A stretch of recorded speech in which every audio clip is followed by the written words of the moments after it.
It was another one of those days at preschool.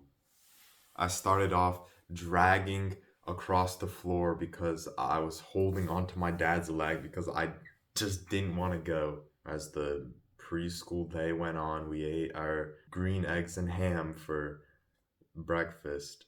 As soon as lunchtime comes, there is a massive problem. I don't know what my lunch is. I swapped it with this one guy's lunch. So we're trying to figure out whose lunch is who. The teacher's shouting at all of us to like figure out who your lunch is. After doing that over and over again, I finally just, okay, I'll just eat this rice with lamb. And then the other guy will eat some trail mix with Nature Valley bar. Then, yeah, just I eat it, I don't finish it.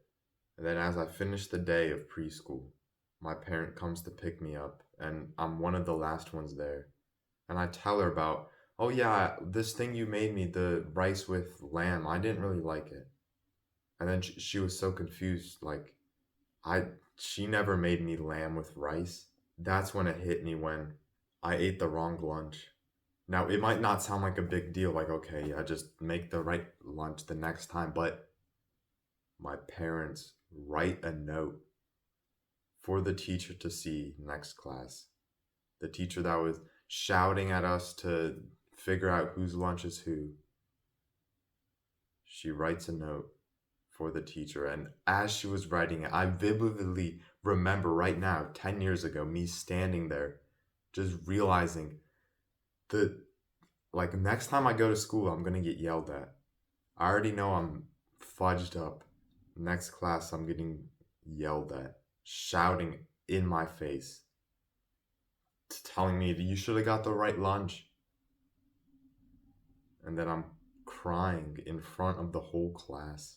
She saw the note like she would, and as soon as she read it, I could see her face just instantly switch to being angry and shouting at me. It was so terrible that I was exposed to that type of stuff as a preschooler, as someone who is 4 years old, being shouted at by some 20, 30-year-old woman. Then, after getting well after crying, I decided to play some Wii Sports. Play some Wii Sports on the shared video game thing they had. And then I remember I always put my nickname for the little Miis they have as just a bunch of random vowels and consonants. So it was like Agurarusha. So I just put that because I didn't know what to put for my name. I put that. I was just playing my Wii Sports, having fun again. And then the teacher, the little adult thing that's supervising us, comes to my TV and looks at the name and is like, "What does that even mean? What is it?" And just laughs at me and questions me. But that embarrasses me so much that I never do that again. I just choose one of the random me's, like player one, player two, guest A. I choose that me instead and never make my own me. After already being shouted at that day and then being questioned for what I did, I felt really bad about myself. And as I was waiting for my parents to pick me up again, I was drawing on the whiteboard they had there, drawing on the little easel, drawing something I was really proud of that actually looked professional. It was some stick figure standing in a way that, and I was so proud about it. And the little adult supervisor thing was like teasing me about erasing it, like, ah. And then I was just like, don't erase that. I wanted to show it to my dad.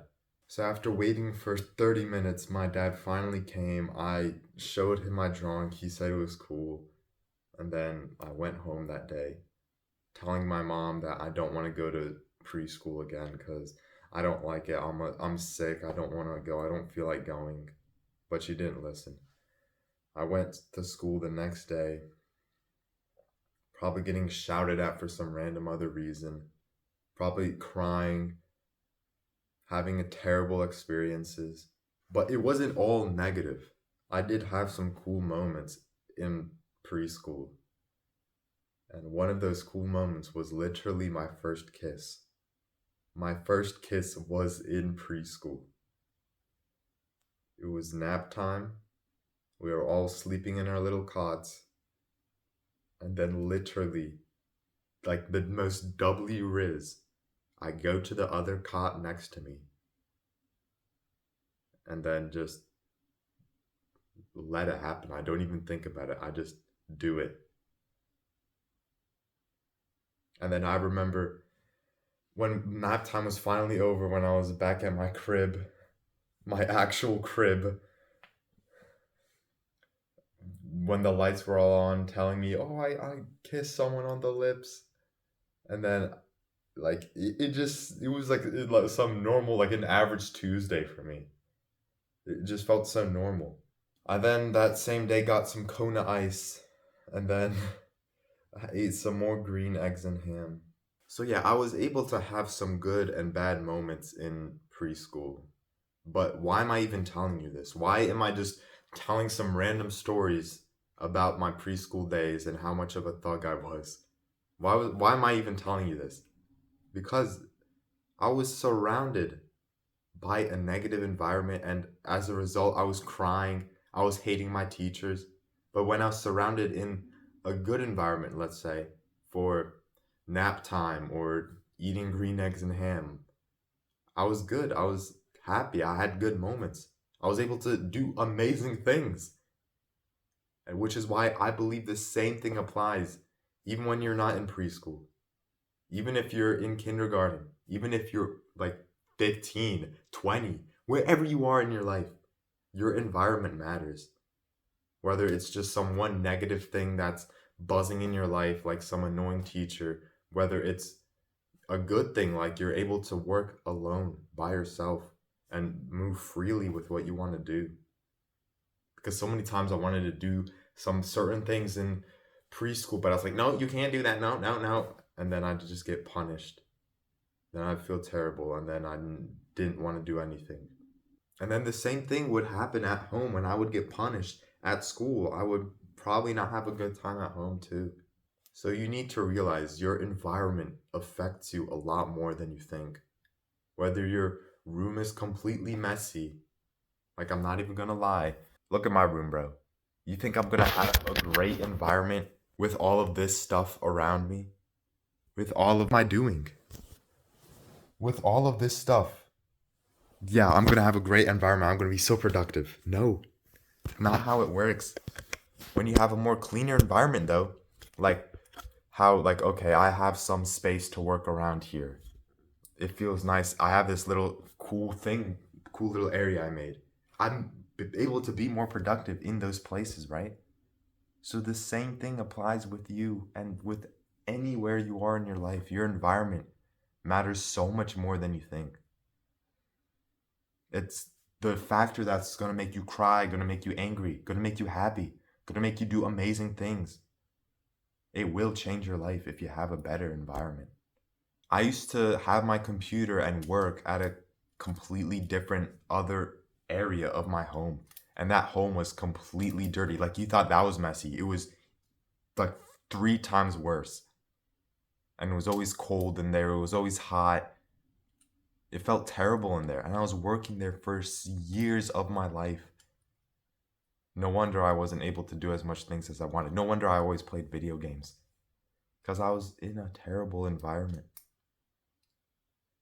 So if you start making a better environment with the things that you have, you're able to actually be more productive. You're able to get more things done and you're able to self-improve.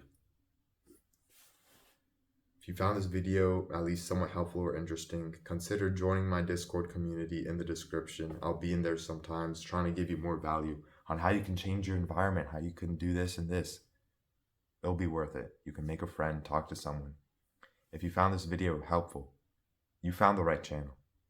Alright, cut that out. You found the right channel. Click and watch this video right here. Subscribe to my channel. I'll be posting more beneficial videos like these every single day to help you. So yeah, I'm going to make my environment better. And I hope you do the same. Peace.